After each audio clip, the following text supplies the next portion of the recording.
하나님 말씀 빌립보서 1장 12절부터 18절까지입니다. 제가 읽어드리겠습니다. 형제들아, 내가 당한 일이 도리어 복음 전파의 진전이 된 줄을 너희가 알기를 원하노라.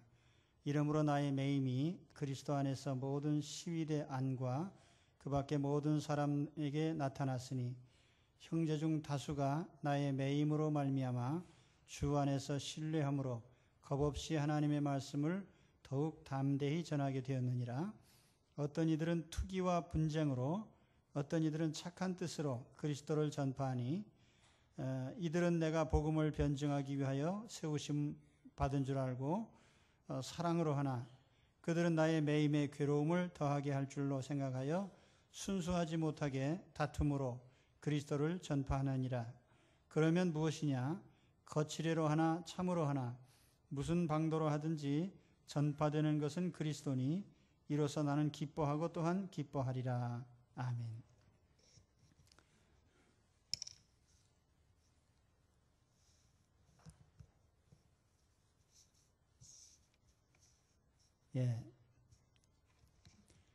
본문은 바울이 자신이 붙잡혀서 옥중 생활을 하게 된 그와 같은 과정이 결코 어떤 좌절이나 손실이 아니고 그것이 긍정적인 결과를 가져왔다는 점을 이제 말하고자 합니다.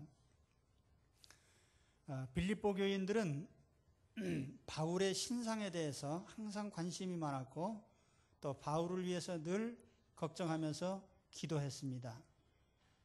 빌립보 교인들은 바울이 이미 예루살렘에서 체포당하고 가이사라에서 2년 동안 옥중 생활을 한 것도 알고 있고 또 그런 가운데 다시 로마로 압송을 당하고 거기에서 또 연금 생활을 하게 된 것에 대해서 상당히 염려를 하게 된 것입니다.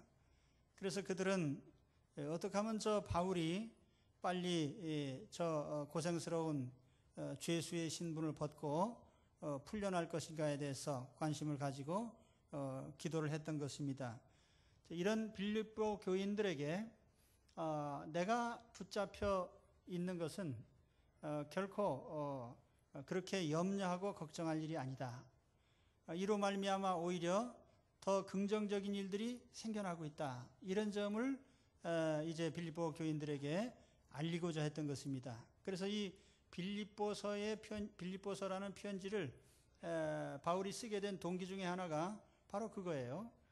빌립보 교인들에게 더 이상 염려하지 마라. 내가 이렇게 붙잡혀 있는 것은 이건 주님의 뜻이고 또 이를 통해서도 좋은 일들이 여러 가지 생겨나고 있다. 이런 점을 이제 알리기 위해서 일종의 격려와 또 그들을 향해서 긍정적인 메시지를 보내기 위한 것이 바로 이 빌립보서의 목적입니다. 그래서 오늘 그 내용을 다루고 있는 거예요. 12절에 보면은 형제들아, 내가 당한 일이 도리어 복음 전파의 진전이 된 줄을 너희가 알기를 원하노라. 내가 당한 일이라는 것은 바울이 참 원치 않게 죄 없이 붙잡혀서 옥중 생활을 하게 된 이런 과정을 말하는 것입니다. 이와 같은 일이 도리어 복음 전파의 진전이 되었다. 여기 진전이라고 하는 말, 프로코페, 프로그레스 혹은 어드밴스먼트로 번역을 합니다. 우리말로는 진보, 발전, 전진, 그런 의미가 있어요. 바울이 붙잡혔다고 해서 복음 전도하는 일이 막혔느냐? 아니라는 거죠. 바울이 죄수로서 갇혀있게 됨으로써 하나님의 역사가 끝났느냐? 아니라는 거예요. 갇혀있는 그 상황에서 계속 복음 전파는 이 프로그레스, 앞으로 전진하고 있다. 더 나가고 있다. 더 발전하고 있다. 이렇게 지금 얘기를 하고 있는 것입니다. 그러나 이것은 바울이 단순히 그저 궤변으로 어떤 위로를 주려고 한 말이 아니라 실제로 유익한 일이 생겨나고 있다는 거예요. 그래서 본문에 보면은 어떤 유익한 일이 나타나는지를 이제 구체적으로 두 가지를 얘기를 합니다. 우선 첫째는 로마군의 시위대에 복음이 전파된 것입니다. 13절에 보면 이러므로 나의 매임이 그리스도 안에서 모든 시위대 안과 그 밖에 모든 사람에게 나타났으니, 여기에 시위대 안과 그 밖에 모든 사람에게 나타나게 됐다.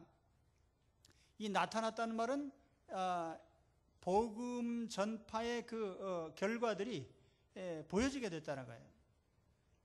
특히 여기 시위대라는 말이 나오는데요. 이 시위대 굉장히 중요한 말입니다. 시위대라고 하는 것이 우리 헬라어 성경에는 이 프라이토리온, 여러분 예수님께서 붙잡혀서 신문받던 장소가 예루살렘에 있는 총독부 건물에 브라이도리온이라는 말이 나오는데 바로 똑같은 단어입니다.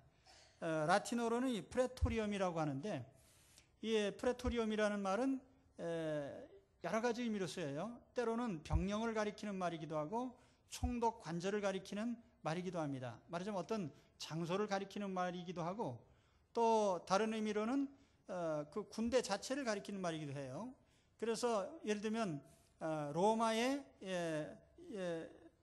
여기 수비대,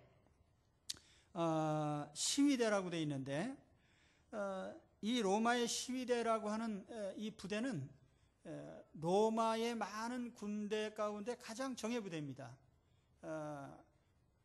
아우구스투스 황제 때에 처음 창설을 했는데 최초로 9,000명으로 구성이 됐다고 합니다. 그러다가 이제 점점 규모가 늘어나서 비테울리우스 황제 때에는 약 19,000명의 병력을 가진 정예부대로 이렇게 부대가 확대가 된 겁니다. 그런데 바로 그 정예부대, 그 시위대 병사들에게 복음이 전파되게 됐다는 거예요. 이 대단한 일이에요. 그 어떻게 이런 일이 일어났는가? 바울은 죄수로서 감옥에 들어가서 매여서 있는 그 수감 생활을 하진 않았어요. 사저에 머물면서 연금 상태에 있었지만은, 그러나 역시 죄수이기 때문에 로마 이 시위대 병사가 24시간 감시를 하는 그런 형태로 있었던 것입니다. 그런데 바울을 감시하는 이 병사는 하루에 4교대를 했어요. 그러니까 하루에 바울을 지키는 병사가 4명이 교대가 되는 겁니다. 그러면 1년 365일로 환산하면은 1460명이 되는 거예요. 그런데 물론 매번 다른 사람으로 교체되지는 않았겠죠. 그러나 적어도 상당히 많은 병사들이 바울을 지키기 위해서 바울 곁에 와서 바울과 접촉을 하게 된 겁니다. 근데 그들은 바울한테 와서 바울을 지키는 병사이기 이전에 바울과 접촉하면서 바울이 어떤 사람인 걸 알게 된 거예요. 이 사람은 죄 없이 복음을 전하다가 예수님을 위해서 붙잡힌 사람이구나. 또 그가 어떤 경로를 겪어왔는지는 이미 가이사라에서부터 바울을 호송했던 백부장이 자세히 얘기를 해줬기 때문에 그들은 알고 있었어요. 그래서 이 바울이라는 인물에 대한 것을 알게 되고, 또 바울이 전하는 그 예수님에 대해서 이들이 전해 듣게 된 겁니다. 그래서 이들이 저 바울은 위대한 주님의 사도구나.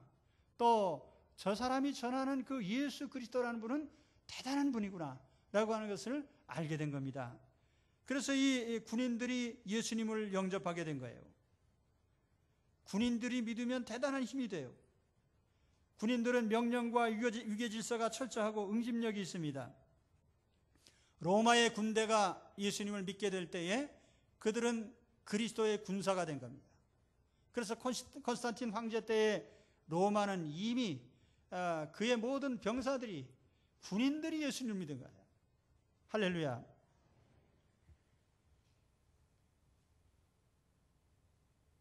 이번에도 이제 우리 그 총회에서 논산훈련소에서 이제 신병교육대 그 훈련병들을 이제 세례를 줍니다. 한 번에 한 3,000명에서 4,000명가량 세례를 받아요. 한 번 입소하는 그 인원 가운데 3,000명, 4,000명이 세례를 받는다는 것은 대단한 성과입니다. 그 젊은이들이 예수님을 알게 된다는 것, 그래서 그리스도의 병사가 된다는 게 얼마나 대단한 일이에요.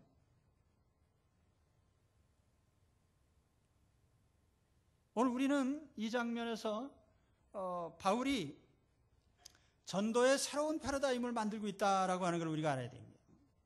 그동안 바울은 약 20여 년 전도하는 가운데 수없이 많은 데를 돌아다녔어요. 물론 그는 로마의 시민권을 가진 자유시민으로서 자유롭게 돌아다니면서 복음을 전파했습니다. 물론 가끔 반대도 당하고 돌팔매질도 당하고 잠깐 붙잡혀 감옥에 들어간 적도 있지만은 그가 지속적으로 붙잡힌 적은 없어요. 그래서 항상 자유인의 신분으로서 복음을 전파했습니다. 그런데 이제 가이사라에서 2년 동안 옥살이하고 로마에 온 이후로 계속해서 붙잡혀 있는 신세가 됐습니다. 그럼에도 불구하고 바울은 여전히 대단한 복음의 성과, 복음 전파의 열매를 맺고 있습니다. 이전에는 찾아다니면서 전도를 했는데 이제는 찾아오는 사람에게, 만나는 사람에게 복음을 전하는 방법을 통해서 새로운 열매를 또 만들어내고 있습니다. 이것이 어떻게 보면은 선교의 역사에서 보면은 이제 막 찾아다니면서 교회를 세우다가 이제는 바울이 찾아오는 사람에게 전도를 해서 로마를 뒤집어 엎은 것입니다. 대단한 일이죠.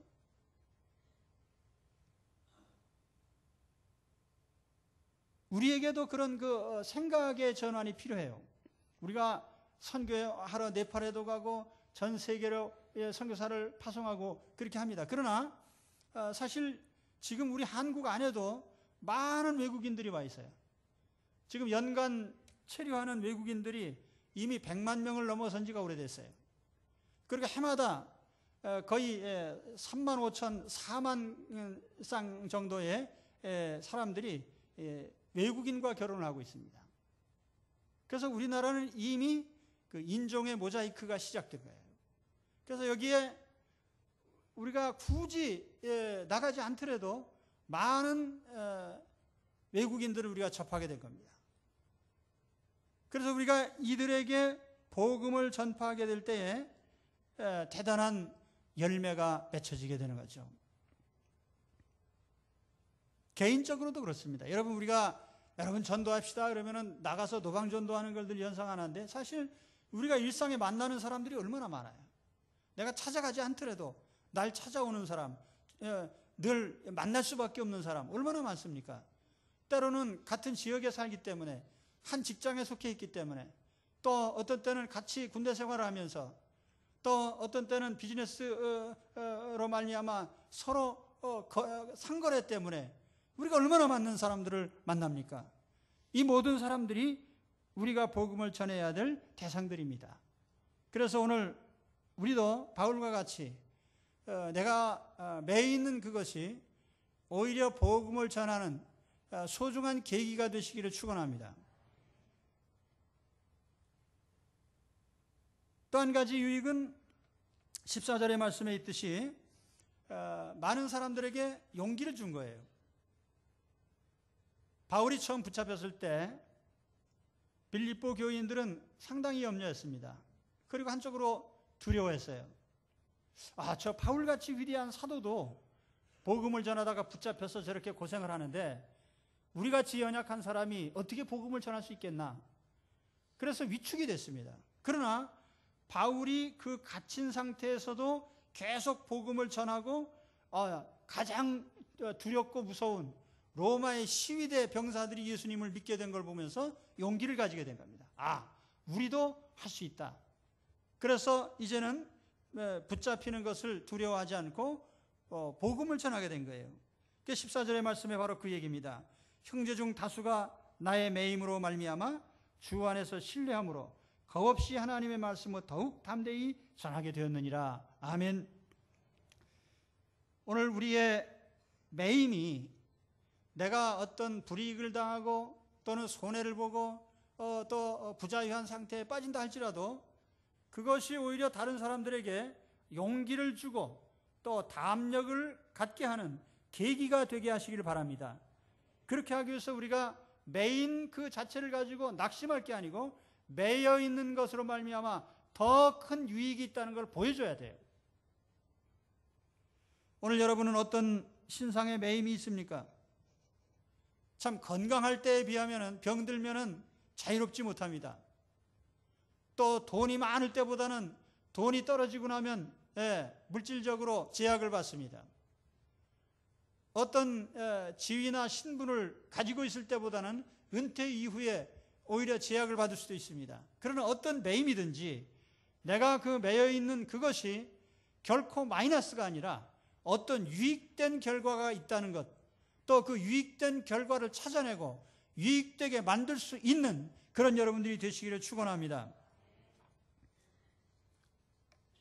특별히 복음 전파와 관련돼서 생각해 본다면은 우리가 할 거 다 하고 가장 자유로울 때 복음이 전파되는 것보다는 우리가 할 것도 못하고 매여 있고 부족하고 연약하고 그럴 때에 오히려 복음은 더 많이 전파가 되는 거예요.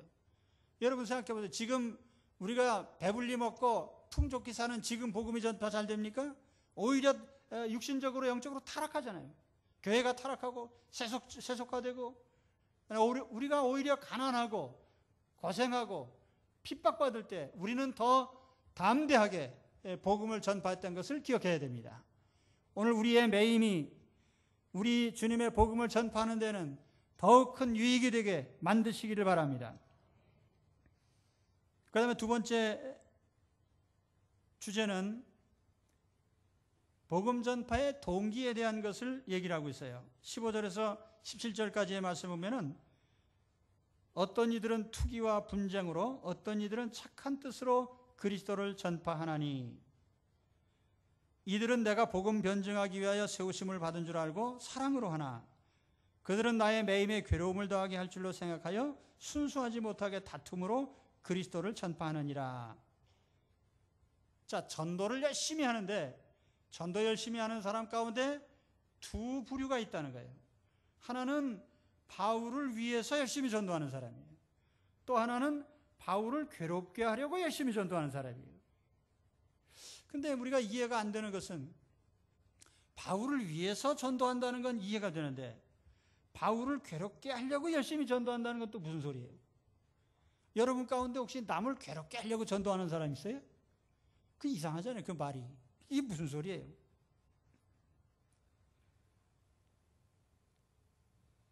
본문에 보면은 투기와 분쟁으로, 이 투기라는 게 시기심이에요. 시기심과 경쟁심으로 순수하지 못한 동기에서 다툼으로 복음을 전했다. 이 말의 뜻을 알려면 이게 도대체 누군가를 우리가 알 필요가 있어요. 여러 해석이 있지만은 크게 보면 두 가지 해석이 있습니다. 하나는 이게 유대인들일 것이다. 유대교적인 기독교인. 그러니까 유대교적인 기독교인들이 로마에 많이 있었어요. 이들은 예수님을 믿는데 유대교적으로 믿는 거예요. 예를 들면 예수님을 믿으면서도 할례를 받아야 된다. 예수를 믿지만은 정결 예식, 말하자면 밖에 나갔다 들어올 때 손을 씻고 뭐 하는 이런 정결 예식, 음식 가려 먹는 거 이걸 지켜야 된다라고 주장하는 사람들이에요. 이 사람들의 입장에서 보면은 저 바울은 유대교적인 유대인의 사회를 파괴하는 자로 그렇게 생각하는 겁니다. 그래서 바울에게 어떻게 하든지 주도권을 주지 않으려고 자기들의 세력을 늘리려고 열심히 전도를 했다는 겁니다. 유대교적인 신자들을 늘리기 위해서. 이해가 가십니까? 근데 또 다른 해석인 이런 해석입니다. 이들이 이방인 신자들인데 단지 바울의 사도권, 바울의 그 우월한 지위, 바울의 교회의 지도권을 그들이 탐냈기 때문이다. 사도 바울은 누가 뭐 합의를 한 게 아니라 자타가 다 저 사람 위대한 사도다라고 인정을 한 사람이에요. 그러니까 바울이 가지고 있는 영적인 권세나 지위나 권위, 이 지도력은 대단했습니다. 그래서 그 한편으로 이런 바울의 지도권에 대해서 시기심을 가진 지도자들이 바울의 추종자들보다 자신들을 추종하는 사람을 더 늘리기 위해서 열심히 전도했다는 거예요. 이해가 가십니까? 오늘날에도 이러한 동기의 전도가 굉장히 많이 있어요. 우리 교회가 더 큰 영향을 가지게 하자. 우리 교세를 더 불리자. 교계 지도자로 인정을 받으려면 교인이 많아야 된다. 이런 세속적인 동기에서부터 어떤 전도 활동을 하는 거예요. 교인 늘리기를 하는 거죠.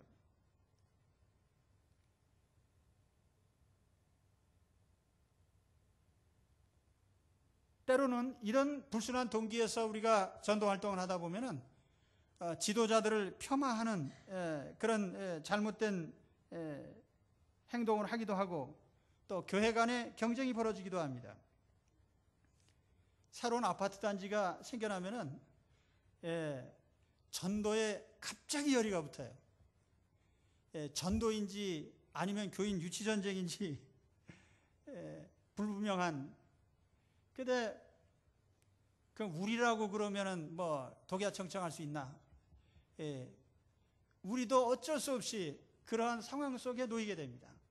그래서 제가 우리도 새로운 분들을 좀 인도합시다. 그 대신에 남들이 텐트 쳐놓은 데는 가지 맙시다. 그래서 남들이 안 친 데다 갖다 쳐놓으라고 부지런히 얘기를 해놨는데 있다 보니까 누가 와서 곁에다가 같이 합시다. 그러고 또 쳤다 이거예요.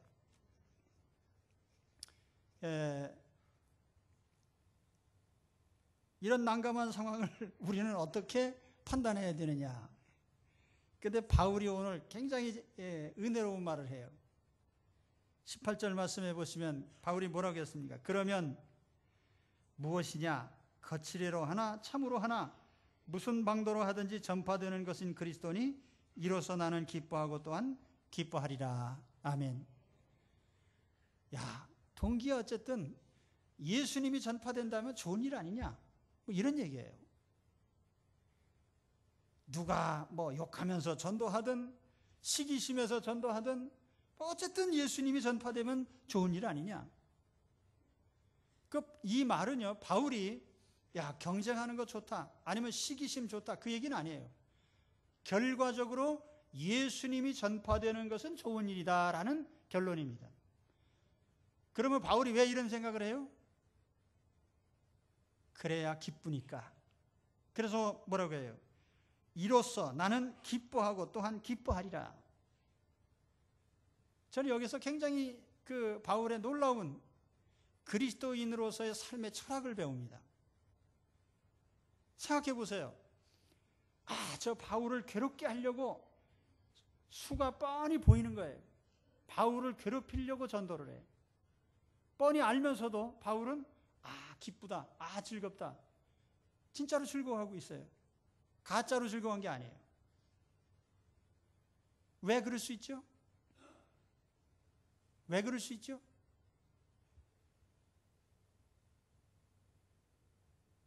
예수님이 전파되니까. 이건 무엇을 말하느냐? 우리 삶의 관점을 얘기하는 겁니다. 마이클 샌달 교수의 특강이 이제 EBS에서 진행되고 있습니다. 근데 거기에 중요한 이슈들을 다루고 있어요. 가령 자유주의자들, 신자유주의자들, 또 자유지상주의자들이 주장하는 게 뭐냐? 나라고 하는 개인, 이 개인, 각 사람이 가장 자기 삶에 대한 모든 소유권을 쥐고 있다. 권리가 있다. 행복할 권리가 있고 내 자신의 삶을 추구할 권리가 있고 그래서 자기 자신을 모든 소유주로 간주하는 것입니다. 이 사상이 현대 사상의 핵심적인 겁니다. 내가 주인이다. 내가 우주의 중심에 있다. 나의 행복이 존재의 목적이다. 그래서 모든 걸 내 자신에게 두는 거예요.